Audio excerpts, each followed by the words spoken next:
Continúa la tensión en la península de Corea, donde se mantienen a ambos lados de la frontera que divide los dos países las maniobras militares a gran escala. Recordamos que Corea del Norte ha dado por anulados los pactos de no agresión con su vecina del sur y ha roto completamente la comunicación directa que existía entre ambas. La guerra podría estallar hoy mismo. Así de contundente se mostraba Pyongyang al inicio de esta crisis. Nosotros hemos podido hablar con el delegado especial de Corea del Norte, Alejandro Cao de Benós, el único occidental que trabaja para el gobierno norcoreano. Dice que la situación es muy grave y que están preparados completamente para la guerra en el caso de que Estados Unidos tratara de invadir el país. Si existe una invasión, aunque sea, y vuelvo a decir, de una pequeña franja de territorio norcoreano, se produciría esta respuesta. Y esta respuesta podrían ser misiles tácticos nucleares que lo que harían sería anular todas las bases norteamericanas en el Pacífico. No solo en Corea del Sur, sino en Japón o en la isla de Guam.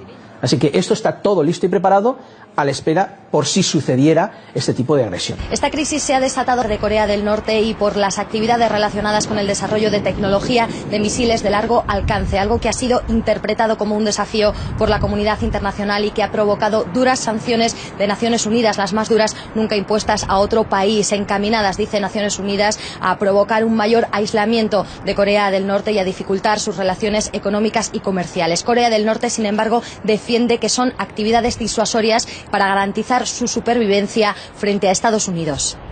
El objetivo es básicamente de prevención, como lo es la disuasión nuclear. El desarrollo de armas nucleares o de misiles intercontinentales no es el de ocupar el mundo. La cuestión está en que si no desarrollamos este tipo de defensa, los americanos harían lo mismo que han hecho en Afganistán, en Irak o más recientemente en Libia.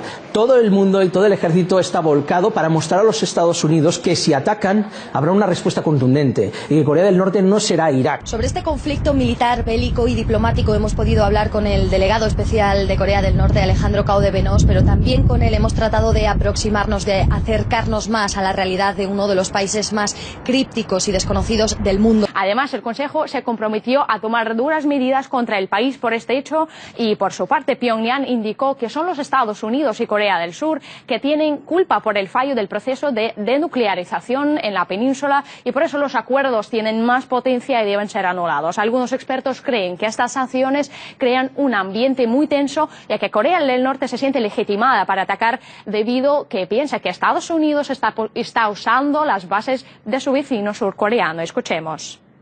El escenario es muy tenso y cuando Corea del Norte dice que se siente legitimada para atacar porque consideran que Estados Unidos está usando las bases de Corea del Sur y las relaciones internacionales que lleva haciendo Estados Unidos durante muchísimos años son las del enfrentamiento y al final lo que consiguen es que este enfrentamiento pueda arrastrarnos a un peligroso escenario de una guerra termonuclear.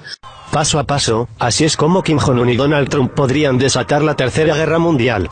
En toda la historia nunca ha habido un polvorín tan grande, ni hombres tan extraños jugando con una caja de cerillas cerca, asevera un analista sobre la tensión en la península coreana.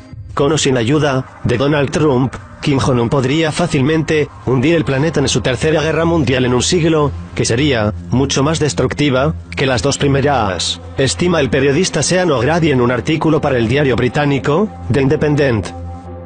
Hasta la fecha, las acciones de Donald Trump en la península coreana han buscado demostrar fuerza y mostrar determinación. Sin embargo, no es difícil ver cómo las cosas podrían salirse de control, señala O'Grady, quien ofrece un posible escenario de desarrollo de los acontecimientos. Sintiéndose abandonado y expuesto, Kim podría lanzar unos misiles, tal vez en dirección a Japón, siempre un objetivo popular. Trump, fiel a las medidas adoptadas en Afganistán y Siria, podría tomar represalias con un ataque quirúrgico y proporcional contra algunas de las instalaciones de Corea del Norte. En respuesta, Pyongyang hunde un buque de guerra surcoreano. Se producen escaramuzas en tierra que provocan víctimas entre los soldados norcoreanos. Kim dispara otro misil hacia la frontera y mata soldados estadounidenses.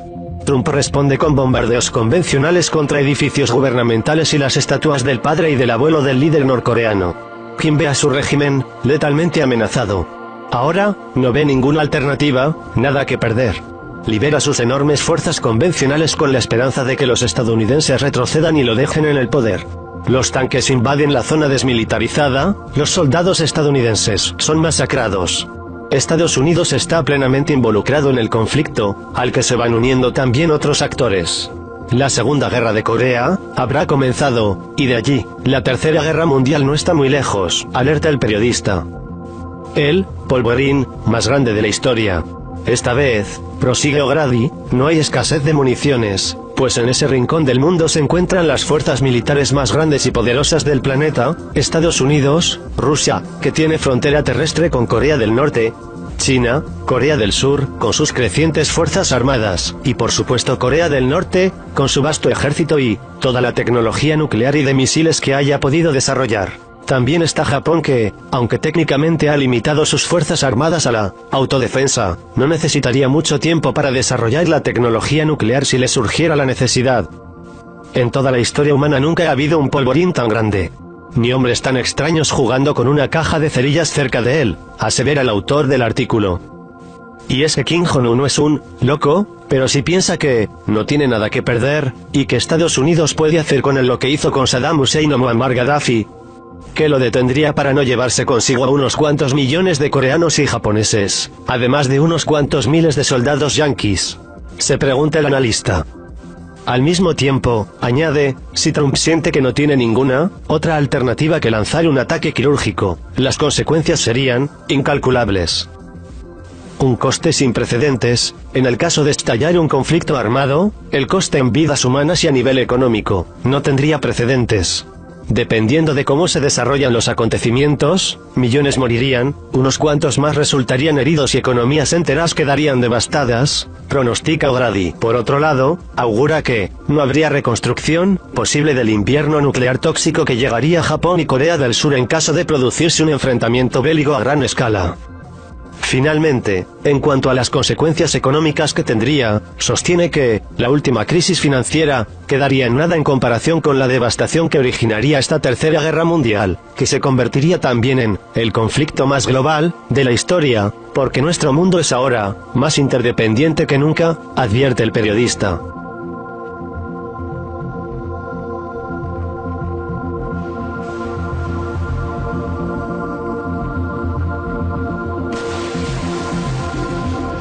Muchos han manifestado que la respuesta de Estados Unidos en este conflicto desataría la Tercera Guerra Mundial, y estar preparado a eventos como este, es sin duda algo muy complicado, esperando que esta guerra, en donde los más vulnerables son los más afectados, nunca llegue a darse. Hoy te presentamos 5 maneras de sobrevivir a un apocalipsis nuclear.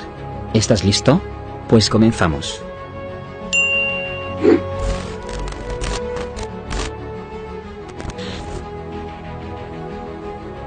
Lo primero es obvio, y lo puedes hacer ahora mismo. Visita tu tienda favorita y ordena una docena de latas de frijoles, galones de agua y un botiquín de primeros auxilios. Mucho cuidado con olvidarte el abrelatas. Ahora mismo, ya estás listo con tu kit y suministro de emergencia, que te ayudará a sobrevivir unas 72 horas aproximadamente, esto, hasta que llegue la ayuda. Por supuesto, esto es solo si el desastre es eventual o posiblemente pasajero para una persona, pero si las cosas están geopolíticamente delicadas, como la guerra entre naciones que en los últimos días están dando mucho de qué hablar, entonces puedes extender tus suministros para durar 2 semanas más, solo para estar seguros. Una vez que tengas listo tus suministros, solo debes almacenarlo en el sótano de tu casa. Recuerda que estar preparado ante cualquier desastre, ya sea natural o nuclear, puede significar la diferencia entre la vida y la muerte.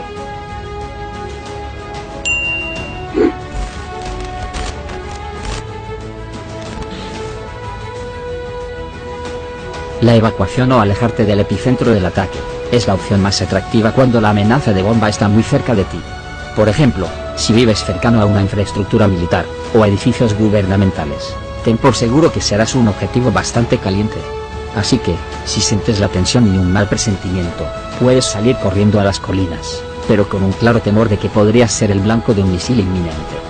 Muchas ciudades alrededor del mundo tienen sus propios códigos de evacuación. Por ejemplo, una ciudad de Oregon en Estados Unidos planeó durante la Guerra Fría en 1955 un simulacro, con una alarma a las 15 horas. Más de 100.000 personas del centro desaparecieron. Esto se podría aplicar en un ataque, pero con una estricta instrucción a la población.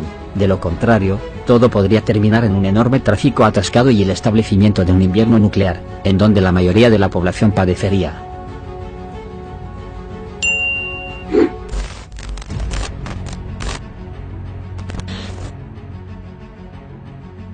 Si la ciudad en donde vives es el epicentro de un ataque nuclear, es muy seguro que la oscuridad envuelva las calles, te quedarás sin luz, sin electricidad, sin televisión y por supuesto, sin los preciados teléfonos inteligentes, y entonces te preguntarás, ¿cómo demonios se supone que sepa lo que está pasando a mi alrededor? ¿Es seguro salir de nuestro sótano? Entre muchas otras. Bueno, la solución está en conseguirte una radio, o la radio de tu abuelo que tienes en el baúl de los recuerdos. Esta maravilla te podrá salvar la vida en tiempos de guerra, simplemente mantén cargadas sus baterías. Entonces intenta sintonizar una estación que esté brindando información sobre el evento, por ejemplo una ruta de evacuación segura. Tener una radio a mano en tiempos de ataques, es la única manera de mantenerse a salvo, y saber si la ayuda está ya en camino.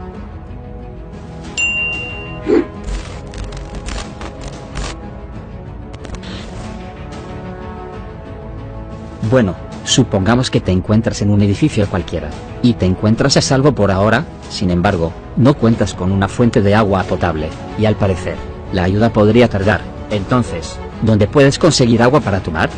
En primer lugar, ni siquiera intentes abrir los grifos, ya que es posible que los suministros de agua estén contaminados debido a la bomba nuclear, y básicamente mucha gente muere al consumir agua contaminada en lugares donde existen ataques de bombas. De acuerdo con un investigador del Colegio de Londres, una forma fiable de conseguir un poco de agua potable es en el pequeño tanque encima del baño. Puedes considerarlo como un regalo muy valioso en esos momentos muy difíciles.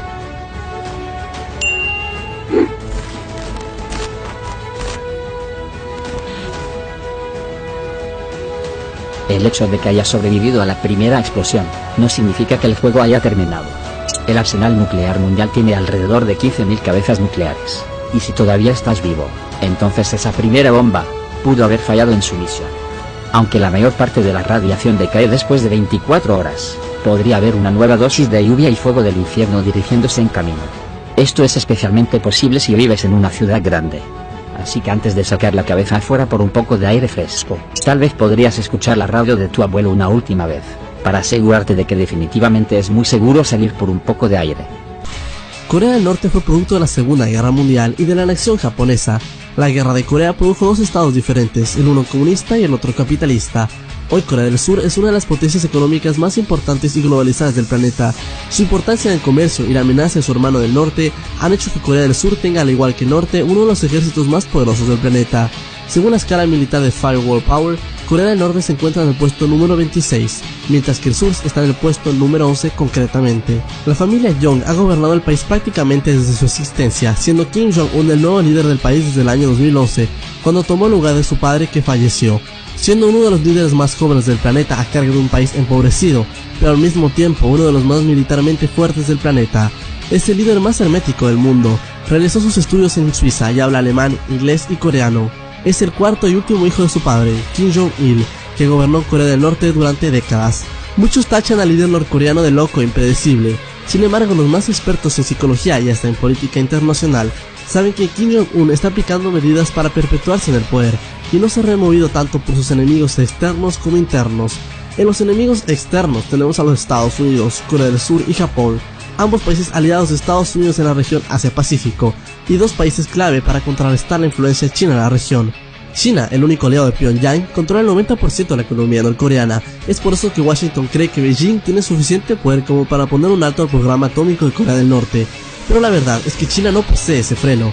A China no le interesa de ninguna manera una península coreana nuclearizada, pero no puede, de cierta manera, abandonar a su único aliado en esta región y dejarlo ante la merced de Washington y Seúl. A China no le interesa y le agrada para nada la idea de una Corea totalmente unificada que sea controlada por Estados Unidos, tal cual como es hoy Corea del Sur. Sin embargo, las acciones del norte están provocando una nueva escalada de tensión que la nueva administración en Washington ha advertido que no tolerará, y ha prometido que la época de la paciencia ha acabado. Así, Washington ha activado planes para agilizar la evacuación de más de 200.000 familias estadounidenses que viven en Corea del Sur en caso de una guerra. Asimismo, ha movilizado 2 portaaviones y un submarino nuclear con más de 130 cabezas nucleares a la península coreana. Corea del Norte respondió con un tono más alto, advirtiendo los peligros de una guerra nuclear en la región. Esta retórica de Pyongyang no es nada nueva. Lo nuevo, en cambio, sí es la nueva administración en la Casa Blanca, que no se sabe cómo respondería a un sexto ensayo nuclear norcoreano.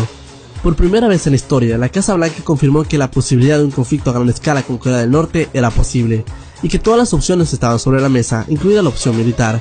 Ahora, las opciones de Estados Unidos para lidiar con Corea del Norte son varias, pero en caso de realizar un ataque premeditado, es decir, en caso de un ataque inminente, Estados Unidos raramente podrá dañar o destruir los silos nucleares norcoreanos que están en lo profundo de las montañas. Además, un ataque preventivo provocaría una respuesta inmediata del norte hacia las bases estadounidenses en Corea del Sur y Japón. Peor aún, la capital surcoreana, Seúl, con 26 millones de habitantes, una de las metrópolis más grandes e importantes del mundo, podría ser víctima de la artillería norcoreana, ya que se encuentra a tan solo 36 kilómetros de la zona desmilitarizada, es decir, la frontera entre el norte y el sur. Según cálculos fríos, una respuesta contundente del norte podría elevar la cifra a 100.000 muertos la primera noche de un enfrentamiento bélico. Según cálculos del Departamento de Defensa, sería una carnicería humana, a la que Corea del Sur y Estados Unidos responderían de una manera aún más agresiva. Hasta el momento no hemos introducido en la ecuación la bomba atómica, último recurso del gobierno norcoreano en caso de contemplar una caída eventual del régimen. Se sabe que Corea del Norte posee entre 20 y 40 armas nucleares. No se sabe sus capacidades ni tampoco si los norcoreanos han tenido éxito en miniaturizar las ojivas, es decir, hacerlas suficientemente pequeñas para que sean llevadas a cargo de un misil balístico intercontinental. De todas maneras, la capital japonesa y surcoreana están dentro de un rango alcanzable de ser víctimas de un ataque nuclear norcoreano, que en caso de tener lugar, cobraría la vida de millones de personas. Este sería el peor de los casos y más improbable a ocurrir. Sin embargo, y si sucede, Estados Unidos respondería con sus submarinos nucleares estacionados en Corea del Norte, o ya sea con sus hilos nucleares en tierra, contra demás ciudades y eventualmente la capital norcoreana. Sería la primera vez en la historia de la humanidad en que se usasen armas nucleares en combate, una guerra nuclear limitada, ya que Corea del Norte actualmente no posee la tecnología para lanzar ojivas nucleares sobre la costa oeste de los Estados Unidos, pero tendrá la tecnología en unos 5 años aproximadamente.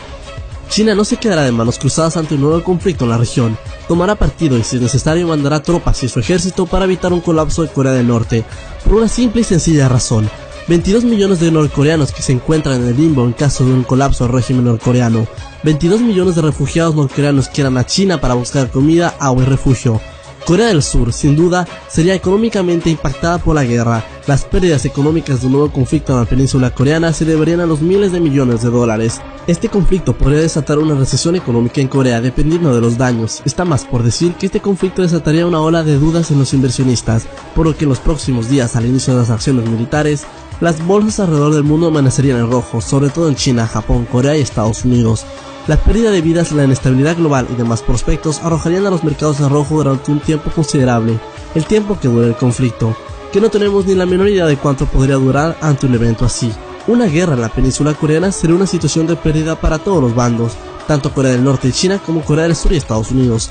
Ambos países saldrían con cientos de miles de víctimas, infraestructura destrozada y posiblemente una Corea del Norte que colapse, mandando así millones de refugiados al sur y norte. La peligrosidad de esta posible guerra es que China está comprometida a defender a Corea del Norte, y Estados Unidos lo está con Corea del Sur. ¿Hasta qué punto tendría que llegar el conflicto para que China decida meter mano a la situación? Porque Estados Unidos, ya lo presumimos, ya está totalmente involucrado en Corea del Sur. Una cosa es segura: China no permitirá que toda Corea sea controlada por los Estados Unidos, pues se sentiría rodeada y aún más amenazada. Recordemos que en esos instantes Estados Unidos está desplegando un sistema antimisiles en toda la frontera surcoreana con el norte, para interceptar y destruir posibles misiles balísticos que sean enviados a Japón o Corea del Sur. Pero al mismo tiempo, estos misiles merman las capacidades nucleares de China de poder enviar misiles balísticos hacia los Estados Unidos o su región más próxima. Esta situación de los misiles es bastante sino similar con el escudo antimisiles que Estados Unidos quería instalar en el este de Europa, con el pretexto de defensa ante un Irán que podía alcanzar a Europa con sus misiles. Sin embargo, estos sistemas de misiles estaban claramente enfocados para actuar contra Rusia y vulnerar sus capacidades nucleares en Europa. Se pretende hacer lo mismo con China, que tiene una capacidad nuclear mucho menos amenazante que Rusia, pues China tiene tan solo 250 armas nucleares, un poco menos que Francia, con la única diferencia que el sistema antimisiles que está instalando Estados Unidos en este momento en Corea del Sur sí es una respuesta a una amenaza real de posibles ataques del norte. Quiero enfatizar en el hecho que no se sabe si Corea del Norte ha desarrollado ya la tecnología para poder reducir el tamaño de las ojivas nucleares para que sean capaces de entrar dentro de la carga a bordo de los misiles. De ser así, las bombas atómicas de Corea del Norte podrían alcanzar cualquier punto en Corea del Sur, Japón y las bases militares de Estados Unidos en la región, ciertos países del sureste asiático también y la costa superior de Australia. Sin embargo, aún no existe por el momento la capacidad tecnológica para que Corea del Norte puede atacar nuclearmente la costa oeste de los Estados Unidos. El uso del arma atómica en este conflicto sacaría de cálculo todas nuestras proyecciones, pues no sabremos cuál sería la respuesta ante un evento así. Lo más seguro es que Estados Unidos no sea quien detone las primeras armas atómicas si es que hay una guerra nuclear. lo más probable es que sea Corea del Norte en los últimos momentos del régimen norcoreano, pero nuevamente enfatizo, esto sería un evento extremadamente grave en el que Estados Unidos respondería con un ataque atómico aún más poderoso, y la respuesta de China habría que esperar si sería recíproca contra los aliados estadounidenses en la región. Nuevamente, el arma atómica saca y desorienta nuestra ecuación militar, porque es un instrumento tan impredecible y tan poderoso, pero una cosa es cierta, en caso que se utilice esta arma mortal, Estados Unidos responderá y con certeza empezará una guerra nuclear, así sea limitada. Las capacidades nucleares del norte son limitadas, a lo mucho tendrán 50 armas nucleares exagerando, que si las lanzasen hacia Japón y Corea del Sur, sí devastarían por décadas a estos países. Estados Unidos respondería con la misma cantidad o más ataques nucleares sobre Corea del Norte. En resumen, un intercambio de un aproximado de unas 100 armas atómicas sobre la península coreana en la región Asia-Pacífico sumaría al planeta dentro de un invierno nuclear debido a las partículas de polvo y de combustión producto de las explosiones. Estas cubrirían el planeta por un aproximado de 30 años. Así, las temperaturas en la Tierra bajarían a niveles de 1 a 3 grados en los trópicos, siendo las regiones del norte las más afectadas con temperaturas entre -4 a -15 grados. Este polvo radioactivo permanecería en la atmósfera por 30 años y bloquearía toda luz solar por 2 décadas. Irónicamente, la mayor parte de la población no moriría por la guerra nuclear en sí, pero por la hambruna, colapso civil, caos y violencia, pues este evento aislado en Asia condenaría el ambiente por todo el mundo. Según cálculos, un intercambio nuclear en Asia podría ser responsable por la muerte de 1.000 millones de personas en los efectos posteriores de esta guerra nuclear, siendo la guerra nuclear en sí tan solo responsable de un 1% de las muertes en la etapa inmediata posterior al inicio del conflicto. Nuevamente, las posibilidades de que siquiera se tome acción militar contra Corea del Norte debido a su sexto ensayo nuclear, que podría venir en los próximos tiempos, sería muy raro, remota. Tanto Corea del Norte como China, Estados Unidos y Corea del Sur saben que todos tienen algo que perder en caso de un conflicto armado, pero en caso que la dinastía Jong vea que su legado y reinado se ve amenazado, el dictador norcoreano de apenas 33 años podría utilizar la última bala disponible para salvar su pellejo, desatando así una tragedia para la humanidad.